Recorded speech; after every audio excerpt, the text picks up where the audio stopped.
सोनीपत में 55 साल की बुजुर्ग महिला की मर्डर हिस्ट्री की गुत्थी पुलिस ने सुलझा दी है। दरअसल आपको बता दें कि सास के दामाद ने ही सास का कत्ल किया था और उसके शव को अपनी पूर्व पत्नी के घर भिजवा दिया था। वहीं पुलिस के हाथों बड़ी सफलता लगी है, तो वहीं पुलिस ने वारदात के 10 दिन बाद आरोपी को गिरफ्तार कर लिया है। बता दें कि युवक आरोपी बड़ा शातिर निकला और बार बार अपनी जगह बदल रहा था, जिसकी वजह से पुलिस को आरोपी को पकड़ने में परेशानी आ रही थी। लेकिन पुलिस ने ऐसा जाल बिछाया कि अब आरोपी जो है वो पुलिस के कब्जे में है। तो वहीं आरोपी से अब पूछताछ की जा रही है।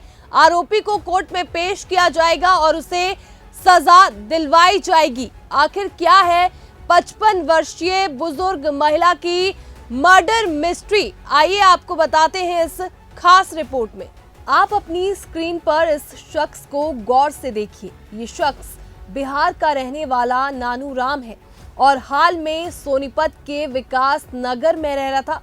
इसकी पत्नी ममता और उसका तलाक भी हो चुका है, लेकिन ममता और इसके बीच में अनबन की मुख्य वजह ये अपनी सास चवन्नी देवी को मान रहा था और ममता अब अपने एक प्रेमी के साथ रह रही थी, जिसकी भनक नानू राम को लग गई और इसने तैश में आकर पहले तो 12 दिसंबर की रात को अपनी सास को बुलाया और उसके साथ झगड़ा किया।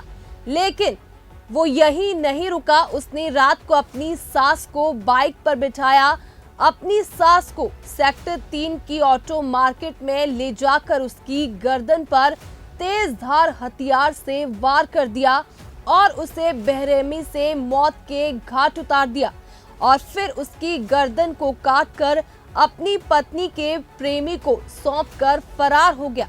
अब पुलिस ने नानू राम को गिरफ्तार कर लिया है और इससे पूछताछ की जा रही है। ये 13 तारीख को हमें सूचना मिली थी कि सेक्टर 3 में एक बुजुर्ग लेडी की हत्या कर दी गई थी। तो मौके पर जाकर देखा तो मौके पे बुजुर्ग महिला की हत्या कर दी गई थी, जिसमें गर्दन कटी हुई थी। जो उसकी इन्वेस्टिगेशन के हमने फर्ज कर दी गई है, जो आज मैंने और मुख्य आरोपी को अरेस्ट कर लिया गया है।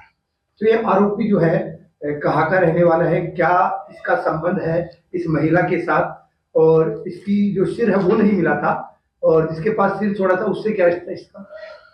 ये जो आरोपी है नन्नू लाल उर्फ लालू है, ये बिहार का रहने वाला है और इसकी जो मृतक है वो सास लगती थी। काफी दिन से आरोपी लालू की और इसकी सास की बहस चली हुई थी, क्योंकि इसकी जो पत्नी है ममता वो अपने किसी अन्य दोस्त के साथ रहती थी और इसको शक था कि इसको वहां उसके साथ रहने में इसकी सास का हाथ है। तो पहले भी काफी बार इनकी कहा सुनी हुई थी। इसी बात को शक को लेकर इसने इस घटना को अंजाम दिया। तो पुलिस कैसे पहुंची आरोपी तक, क्योंकि यहाँ से वो बिहार का रहने वाला बेसिकली, और पुलिस कैसे स्टेप बाय स्टेप पहुंची और कहाँ से पुलिस ने अरेस्ट किया? ये जो मृतक है चिमनी देवी, ये हरियाणा हॉस्पिटल में काम करती थी।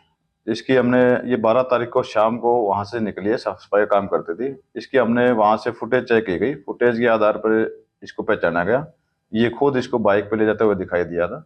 उसके बाद से ही यहाँ की फुटेज और जहाँ पे उसकी गर्दन मिली है वहां की फुटेज में भी यही आरोपी सामने आया था।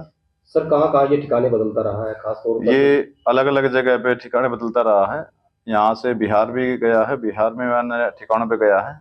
इसके काफी ठिकाने दिल्ली भी पाए गए हैं, बिहार भी पाए गए हैं और यहाँ विकास नगर में ये रेंट के मकान में रहना पाया गया था। सर कैसे इसको यहाँ पर दबोचा, क्या करने के लिए दोबारा आया था बिहार जाने के बाद? हमारी रेगुलर इस पर टीम लगी हुई थी, 4 टीमें अलग अलग बनाई हुई थी, जिसमें सीआईए की टीमें हुई थी और थाने की टीमें बनी हुई थी। तो सभी टीमें इसका पीछा कर रही थी। तो काफी बिहार भी गया है, बिहार में मैंने इसका पीछा किया हुआ है। तो ये यहाँ से विकास नगर से हमने इसको अरेस्ट किया गया। अब कोर्ट में पेश किया है, तो करेंगे आज हम कोर्ट में पेश करेंगे, इसका पुलिस रिमांड लेंगे। इसने हत्या कैसे की थी, कहाँ लेकर घटनाक्रम क्या था सर? ये यहाँ से जो घटना का अंजाम देकर इसने एक बैग में चौहान जोशी है बालगढ़ के पास में, वहां पे इसकी पत्नी ममता रहती थी, उसका दोस्त था सौरव, उसके मकान पे, किराए के मकान पे इसने उस बैग को डालकर वहां उनको रखे थे। सर इसमें कितनी चेतावनी रही, क्योंकि आपके सामने काफी चैलेंज रहते हैं, क्योंकि इनकी कोई आईडी। मृतका का डेड बॉडी मिली थी, तो वो वहाँ डेड बॉडी के पास कुछ ही दूरी पर हमें कुछ डॉक्यूमेंट मिले थे। उन डॉक्यूमेंटों के आधार पर ही हमने उनको आइडेंटिफाई कर लिया था। किस हथियार से इसने अपनी पूरा सास की गर्दन काटी थी सर? अभी कोई तेज हथियार है, अभी उसकी जांच की जा रही है।